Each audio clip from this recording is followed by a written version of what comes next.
C'est un peu dans cet esprit-là que la Banque européenne a été créée. On va passer à la prochaine slide.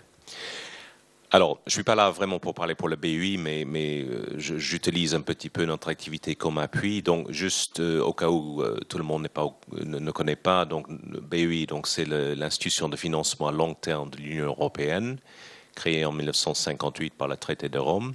D'ailleurs, je salue la Pologne comme un de nos actionnaires importants, présente aujourd'hui. Pardon ? Et en plus, rappelons la présidence de l'Union européenne, nous avons aussi le plaisir d'avoir Monsieur l'ambassadeur avec nous aujourd'hui. La BEI, donc c'est la première institution financière au monde en termes de volume de prêts. Alors, ce que je veux surtout souligner, c'est le troisième point qui est notre effort en faveur des régions de l'Europe. Pour ce qu'on appelle l'objectif de convergence. Donc ça, c'est des programmes dont il y a 20 ans, la Pologne, par exemple, a beaucoup bénéficié. Aujourd'hui, il y a de nouveaux pays qui bénéficient beaucoup. Donc ça, c'est l'effort de l'Europe et de la BEI en faveur des régions. Et vous voyez que sur l'ensemble de nos activités, il y a presque un tiers de l'activité de la BEI qui est pour le développement régional. Et le contenu de ce développement régional, je voulais ce matin mettre l'accent sur les aspects infrastructure. Et vous voyez que l'infrastructure, en fait, c'est les gros morceaux, parce que vous avez 36% pour le transport, toujours en Europe, 21% énergie et énergie renouvelable, 14% pour la santé et l'éducation et 4% pour l'eau et l'assainissement. Donc, revenons à l'idée de Schuman, des choses pratiques, des choses que les gens voient tous les jours. C'est ça que nous essayons de faire. Bien sûr, on fait beaucoup d'autres choses aussi. On fait la haute technologie, la biotechnologie, le capital risque, tout ce que vous voulez. Mais ce matin, je vais mettre l'accent sur les infrastructures. Alors, très bien en Europe, mais ici, en Afrique du Nord et en Tunisie, qu'est-ce que ça donne? Alors, juste en passant, le BEI est aussi le premier investisseur sur la région Afrique du Nord, Moyen-Orient, avec environ 12 milliards d'engagements depuis 2002. Et le BEI est également le leader pour le financement d'infrastructures en Tunisie. Et là, je voulais faire une petite comparaison. Bon, bien sûr, c'est toujours des comparaisons approximatives, mais juste pour comparer ce qu'on fait en Tunisie par rapport à ce qu'on fait en faveur du développement régional en Europe. Pardon? Non, mais non, c'est bon, c'est à droite. Donc les chiffres à gauche, 25%, c'est ce que nous faisons en Tunisie. Et le 36% à droite, c'est un rappel de ce que nous faisons dans l'Union européenne. Donc bien sûr, il y a des différences et notamment on fait, je dirais, moins en Tunisie par rapport à l'Europe pour la santé et l'éducation. D'ailleurs, peut-être à l'avenir, on doit faire un peu plus. En revanche, et c'est peut-être une bonne nouvelle, on fait pas mal pour l'eau et l'assainissement en Tunisie. Donc 10% dans notre activité par rapport à 4% pour le développement régional en Europe.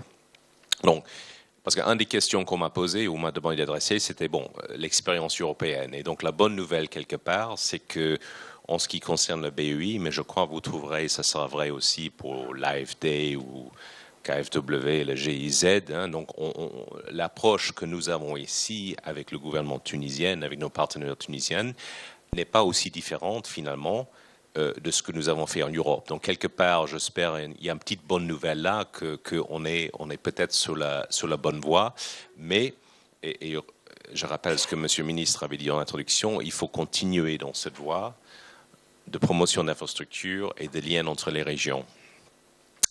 Alors, on passe aux prochaines slides. Alors maintenant, parce qu'on n'a pas beaucoup de temps et je ne peux pas parler de tous les secteurs d'infrastructure, je veux mettre un accent rapidement sur les questions d'infrastructure routière. Le gouvernement donc, a publié récemment un document Stratégie de développement économique et social 2012-2016. Et là-dedans, je vous ai fait un extrait du Grande Idée numéro 5. Dans le domaine de l'infrastructure routière, véritable enjeu vital pour l'économie et en particulier pour les régions de l'intérieur, Le programme d'investissement en cours pour la période 2012-2016 comprend les projets qui feront passer le réseau tunisien de 360 km à environ 1200 km en fin d'année 2016. Alors, ce programme de construction d'autoroutes, c'est exactement ce qu'il faut faire. C'est exactement ce qu'il faut faire. Et donc là aussi, j'espère, j'apporte une petite bonne nouvelle que nous n'avons pas forcément besoin de réinventer la roue. Au contraire, il faut continuer et poursuivre avec les idées et les projets qui sont en train de germiner ou qui sont en train de sortir. On passe à la prochaine slide. Alors, il y a deux projets clés que j'aimerais souligner parmi tous ces projets dans le plan stratégique du gouvernement. Alors, il y a une autoroute axe nord-sud qui est donc entre Sfax et la frontière libyenne. La première partie, Sfax-Gabès, est financée ou cofinancée par la BEI. Et pour la partie Gabès-Frontière, c'est plutôt la Banque africaine de développement qui va financer. D'ailleurs, il y avait un article récemment dans le journal là-dessus. Et puis le deuxième est vraiment, je crois, un projet de haute priorité pour la Tunisie, c'est le lien Kasserine, Sidi Bouzid, Gafsa, donc toutes ces régions de l'intérieur où d'ailleurs il y avait encore des frustrations, avec un lien vers Kérouan et peut-être plus tard vers Enfida aussi. Donc, et là, le BEI est en train de financer avec le ministère de l'Équipement une étude pour la tracé de cette route. Donc ça, c'est des projets qui vont donner aux régions intérieures de la Tunisie de l'espoir pour l'avenir. Mais et là, maintenant, on passe du passé où, disons, on a fait certaines choses et il faut continuer à le faire, à l'avenir. Et là, il faut que tout le monde s'améliore. Soyez imaginatifs pour créer des emplois. Parce qu'en autoroute, si vous parlez avec certaines personnes, c'est un ruban de bitumen entre 2 points sur une carte. Alors, on peut faire beaucoup mieux que ça. On peut faire beaucoup mieux que ça. Il y a 36 choses que je n'ai pas mis. Par exemple, il faut faire des liens avec le schéma directeur pour les industries, pour les technopoles et tout ça. Mais moi, je mettrai l'accent un petit peu sur ce que le ministre avait dit aussi, la question de qualité de vie et de perception d'image des régions. Et je pense que pour ces autoroutes, on doit trouver une moyenne. Peut-être c'est une question de subvention, je ne sais pas.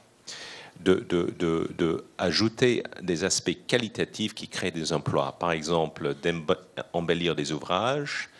Vous avez des murets et des ponts, au lieu d'être simplement en béton, on va employer des maçons du coin, local, pour que ce soit vraiment joli, comme vous trouvez dans des régions touristiques un peu partout dans le monde.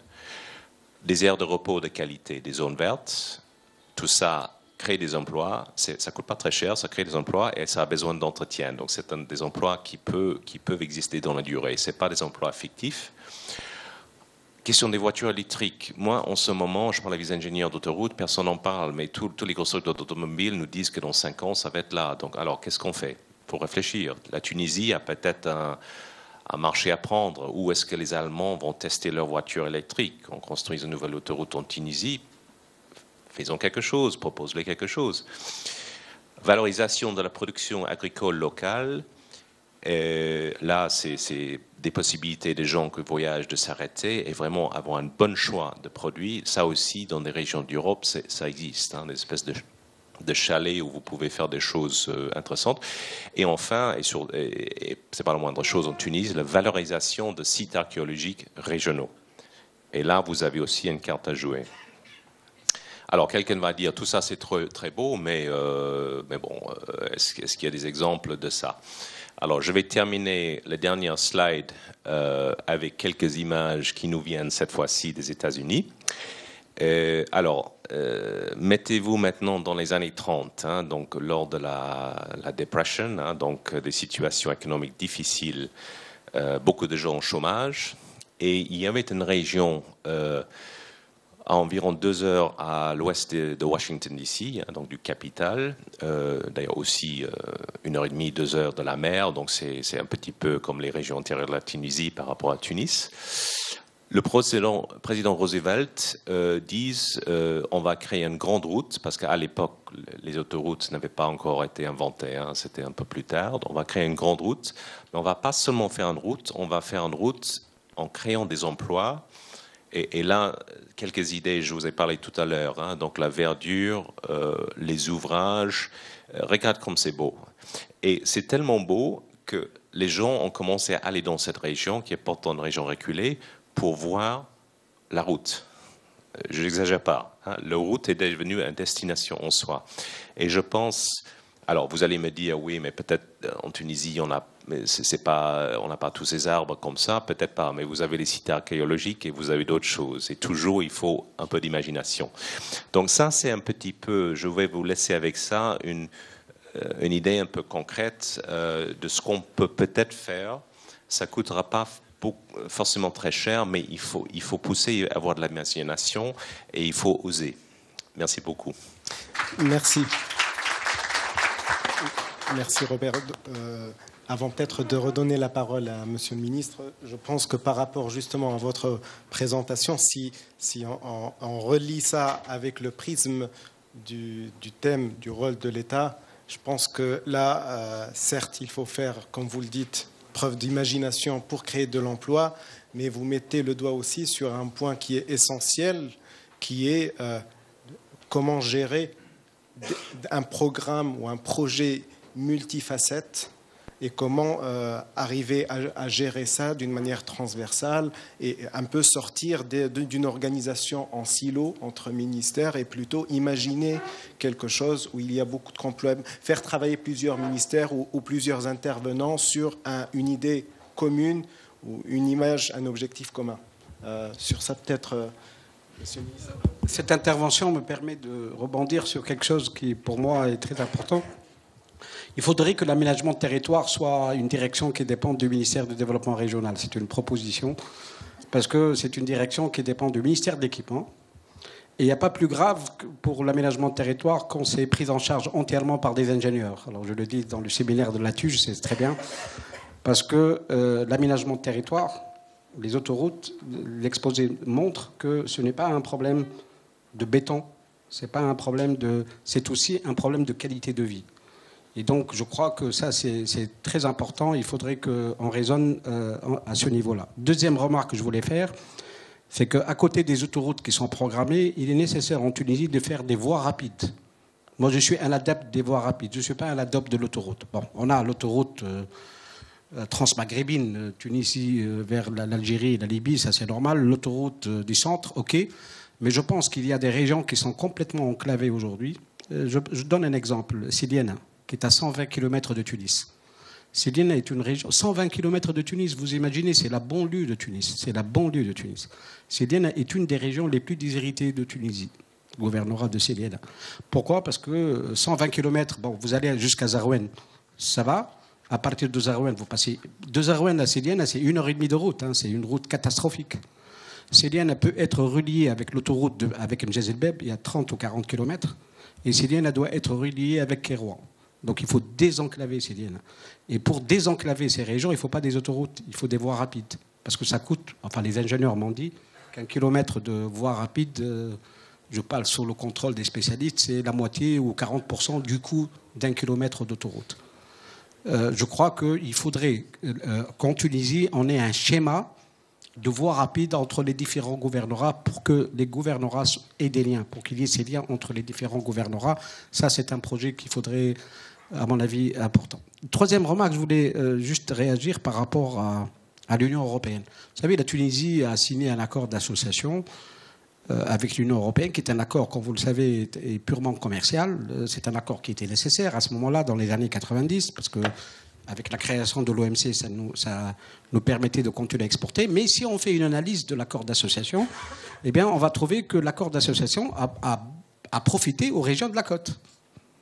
Donc, on peut écrire un article sur l'effet déséquilibrant de l'accord d'association sur les régions tunisiennes, parce que ça a permis aux régions de la côte parce que c'est un accord pour les exportateurs, donc ça, comme les exportateurs sont sur la côte. Et maintenant, ils ont une immigration qui vient je ne sais pas s'il y a des statistiques au niveau de l'Union européenne, mais l'immigration, surtout l'immigration clandestine, le point d'origine, c'est les régions intérieures. Donc il est de l'intérêt de l'Union européenne, de développer les régions intérieures et non pas de développer les régions de la côte. Si on veut... Et donc, à partir de là, moi je dis la chose suivante, c'est que moi, la Banque européenne, je ne parle pas de la Banque européenne d'investissement parce qu'elle joue un rôle très important en Tunisie, avec l'Union européenne. Quand je vois hier, on a eu une réunion, parce que la semaine prochaine, la ministre des Affaires étrangères de l'Union européenne va venir. Je trouve des sommes, c'est 30 millions d'euros, 20 millions d'euros, 90 millions d'euros. Vous imaginez, 30 millions d'euros, mais ça ne fait même pas un hôtel, 30 millions d'euros. C'est le prix d'un hôtel, avec l'Union européenne. Alors je dis la chose suivante, arrêtons avec ça. Aujourd'hui, si on considère que la Tunisie est un bien public mondial, la révolution tunisienne est un bien public mondial, et que l'Europe doit nécessairement, et il est de l'intérêt de l'Europe de faire réussir l'expérience de la transition démocratique en Tunisie. Faisons un accord avec l'Europe, de faire en sorte de traiter la Tunisie comme un pays candidat à l'adhésion sans pour autant qu'il y ait de l'adhésion. On va faire en sorte que, comme si on était candidat à l'adhésion. C'est ça mon idée. Cela suppose, il y a deux conséquences. La première conséquence, c'est que la Tunisie doit s'engager dans un processus de réforme sur 10 ans. C'est la période de pré-adhésion. On va faire toutes les réformes que la Pologne et que les pays de l'Est ont réalisées pour pouvoir adhérer. On va faire toutes les réformes. Mais de l'autre côté, il faut traiter la Tunisie comme une région européenne. C'est-à-dire qu'il faudrait faire profiter à la Tunisie les fonds structurels. Et je crois que l'Union européenne, sur les 10 prochaines années, si on ne décide pas d'accorder à la Tunisie un montant, parce que sur les 5 prochaines années, le gouvernement a évalué les besoins de la Tunisie à 25 milliards de dollars. 25 milliards c'est 5 milliards par an, de dollars par an, de dollars. Et donc, moi, je dis la chose suivante, il faut que l'Europe s'engage pour les 10 prochaines années à mettre à la disposition de la Tunisie pour développer la Tunisie 1,5 milliard d'euros par an, au moins sur les 5 prochaines années. Voilà ce qu'il faut discuter avec Ashton la semaine prochaine. Voilà ce qui est nécessaire. Et on a une chance terrible, c'est que l'Union européenne est présidée actuellement par la Pologne. On a une chance. Et la Pologne, parce que l'Europe, ils ont fait un machin qui s'appelle la politique de voisinage. Alors, cette politique de voisinage, c'est de la coopération entre les régions frontalières. Donc, nous, on ne coopère qu'avec les pays de l'Europe du Sud. L'Ukraine, la Géorgie coopèrent avec les pays de l'Est. Alors, j'ai dit à nos amis polonais, on va démontrer qu'un pays de l'Est, de l'Europe de l'Est, peut collaborer avec un pays méditerranéen pour rompre avec cette politique qui consiste à dire... Voilà. Donc, profitons de la présidence de l'Union européenne par la Pologne pour dire la chose suivante. Il faut qu'il y ait un accord. Même les discussions sur partenariat avancé ou politique de voisinage, il faut qu'on s'arrête et qu'on dise, voilà, la Tunisie est un pays candidat à l'adhésion. Et on se met d'accord, il n'y aura pas d'adhésion. Pas de problème. Mais la Tunisie s'engage sur les 10 prochaines années à appliquer les réformes de la pré-adhésion et l'Europe s'engage à mettre à la disposition de la Tunisie 1,5 milliard d'euros par an sur les 10 prochaines années. Et arrêtons toute la discussion. Voilà. Je suis universitaire, donc je peux rêver. Mes collègues ministres rigolent quand je parle. Je dis, bon. Merci. Alors peut-être Monsieur l'ambassadeur a une annonce à faire en public. J'ai 100 dinars dans ma poche. Mais c'est déjà quelque chose de mais disons, retournons à l'expérience polonaise. Je voudrais vous souvenir qu'en vérité, quand nous avons commencé à 89, notre chemin vers l'Union européenne, vers la transition, notre économie était beaucoup plus dégagée que l'économie tunisienne. Le PIB était la moitié de la PIB tunisien de maintenant. Les chômages étaient doubles qu'en Tunisie maintenant. La dévaluation des zlotés était catastrophique. 900% de l'inflation était en vraie catastrophe. Mais nous avons réussi grâce surtout à cette réforme de la développement régional, de la décentralisation. C'était une grande invention des Polonais, c'est une grande réforme qui nous a permis d'entrer en Union européenne. C'est la première chose. La deuxième chose, quand notre collègue un peu plus âgé ont commencé à traiter avec l'Union européenne, d'accord, maintenant nous sommes un pays libre, nous sommes un pays démocratique, nous avons battu le communisme, alors nous sommes prêts d'entrer en Europe. Ils ont dit stop, maintenant on a fini de rigoler, on a fini de se rencontrer les fables, business as usual. Et il ne faut pas oublier que les nations, les pays, des entreprises, ils sont toujours pour faire des comptes. Ils ne sont pas des Santa Claus. Ils sont surtout pour des résultats.